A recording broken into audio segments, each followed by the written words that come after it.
বৃহস্পতিবার বেলা 11টার দিকে ধানমন্ডি 32 নম্বরে শেখ মুজিবুর রহমানের বাড়ি ভাঙচুরের সময় আওয়ামী লীগ সংশ্লিষ্ট সন্দেহে এক নারীসহ দুজনকে গণপিটুনি দিয়েছে ছাত্র জনতা।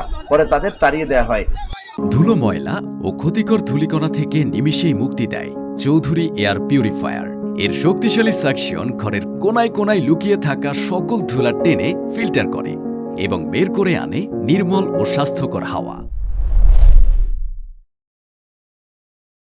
প্রত্যক্ষদর্শীদের মতে ভিড়ের মধ্যে এক নারী জয় বাংলা স্লোগান দেয় এবং এক ব্যক্তি কথোপকথনের সময় আপার বাড়ি বলায় উত্তেজিত জনতা তাদের ওপর চড়াও হয়। তাদের মারতে মারতে প্রধান সড়কে নিয়ে যাওয়া হয়। পরে কিছু ব্যক্তি হস্তক্ষেপ করে তাদের রিকশায় তুলে দেন।